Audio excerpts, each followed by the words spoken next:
देखिए, बिल्कुल ये इस्तीफ़ा बहुत पहले हो जाना चाहिए था और मैं ये बात लगभग पिछले 2 साल से उठा रहा हूँ और ये तब से उठा रहा हूँ जब ये इस आबाकारी नीति को बदलने के लिए साजिश और रणनीति बना रहे थे।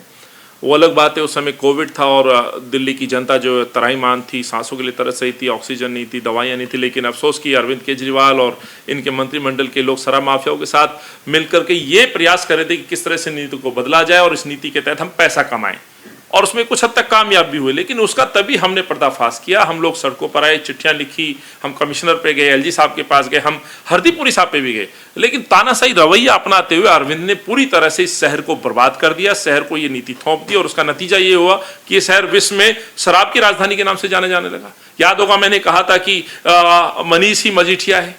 ये क्या संदेश था? सीधी बात है कि आप पंजाब मत बनाइए दिल्ली को, लेकिन उन्होंने बना दिया। तो एक तरफ इस शहर की जो खूबसूरती थी, जो शहर की पहचान थी, उसको बर्बाद और तहस-नहस किया, दूसरी तरफ इसकी आड़ में भ्रष्टाचार किया। जब भ्रष्टाचार के भी साक्ष्य हमें मिले, हमने वो पूरा कार्टल जो इन्होंने तैयार किया उसको एक्सपोज किया, हमने बताया किस तरह से इन कंपनियों ने मिलकर इस शहर को लूटा है और लूट के उसकी हिस्सेदारी अरविंद के इन नेताओं को और अरविंद को पार्टी को दिया है, जिसका प्रयोग चाहे वो पंजाब हो, गोवा हो, उत्तराखंड हो, गुजरात हो, इन चुनावों में यूज किया। तो आज दूध का दूध पानी का पानी है। हालांकि ये गिरफ्तारी और ये इस्तीफा बहुत पहले हो जाना चाहिए था, विलंब हुआ, लेकिन मैं फिर भी जांच एजेंसियों का, उन ईमानदार अफसरों का धन्यवाद देता हूं, बधाई देता हूं। मैं ये उम्मीद रखता हूं कि इन दोषियों को अंतिम सजा तक वो जांच जारी रखेंगे, बशर्त कोई सरकार इन पे दबाव न डाले, क्योंकि अभी भी हमें संदेह है कुछ लोग हिस्सेदार जो विपक्ष में बैठे लोग हैं, जो मौन बने रहे। विधानसभा में 8 एमएलए होने के बावजूद एक सवाल नहीं पूछा कि आखिर ये किस लिए आप नीति बदल रहे हैं। एलजी ऑफिस, जो एलजी केंद्र सरकार के कहने पे नियुक्त हुआ है, वो एलजी को परमिशन दे देता है। बाकी विषय पे रोज लड़ते हैं, लेकिन इस शराब नीति में वो भी साथ थे। 150 पार्षद साथ, 3 मेयर, उस समय 3 मेयर थे दिल्ली के अंदर, वो साथ दे रहे थे। अफसोस मुझे इसी बात का है कि आखिर बीजेपी के नेता मौन क्यों बने रहे, और बीजेपी के खाते में चंदा जो गया वो कंपनी आज तक बाहर क्यों है। तो देर आए दुरुस्त आए, सत्यमेव जयते कह सकता हूं। इस्तीफा की मांग हमने तो 1 साल पहले की थी। अब तो सवाल ये है कि अरविंद के पीए पकड़े जा रहे हैं, अरविंद के पीए पकड़े जा रहे हैं, तो कहीं ना कहीं अरविंद यदि विदाउट किसी डिपार्टमेंट के मुख्यमंत्री है तो ये उनको अधिकार नहीं है कि वो मुख्यमंत्री बने रहे। मैं तो कहता हूं नैतिकता के आधार पर उनको इस्तीफा देना चाहिए और इस तरह की मांग अरविंद करते रहे। याद होगा उस समय 2013 में पी चिदम्बरम साहब बल्कि देश के प्रधानमंत्री मनमोहन सिंह जी का इस्तीफा मांग रहे थे। यही वो मनीष सिसोदिया मैं आपको दिखा देता हूं कि किस तरह से उन्होंने कहा था कि इस्तीफा दे देना चाहिए। तो आज क्या इस नैतिकता को अरविंद केजरीवाल निभाएंगे? सवाल इस बात का है, क्या आज ये बता पाएंगे किस तरह से मनीष सिसोदिया, ये वो ट्वीट है, ये आपका यदि कैमरा जूम होके, इतने बड़े खुलासे के बाद क्या चिदम्बरम और मनमोहन सिंह को इस्तीफा नहीं दे देना चाहिए?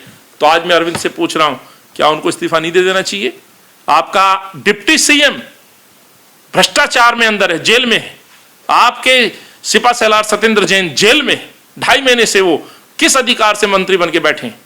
तो ये उन्हीं का इस्तीफा मैं दिखाना चाहता हूं। और ये भ्रष्टाचार का संगीन आरोप है, ये मनमोहन सिंह जी पे आरोप नहीं था।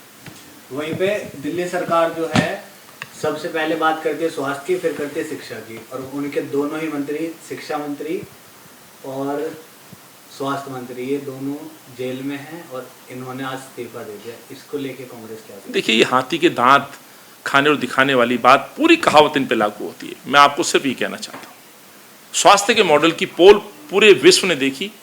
देश की राजधानी में सब लोग ऑक्सीजन के लिए तरस गए, अस्पतालों के अंदर मौतें हो गई, ऑक्सीजन खत्म हो गई।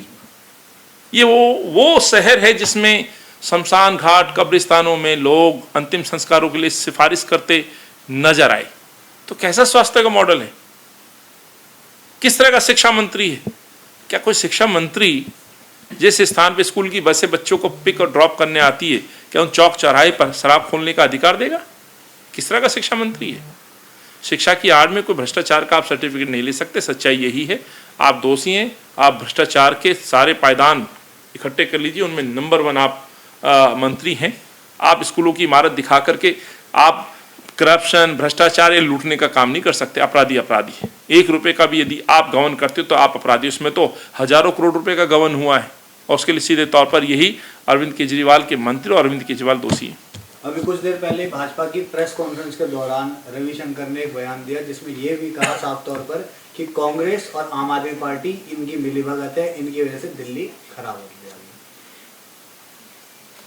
ये कहते हैं ना, चोर की दाढ़ी में तिनका। इनको पता है कि इनसे सवाल पूछे जाएंगे कि 8 एमएलए तो आपके थे, 7 सांसद आपके दिल्ली में, 150 निगम पार्षद थे, 3 मेयर थे, दिल्ली भाजपा का अध्यक्ष था। किसी ने एक सवाल पूछा?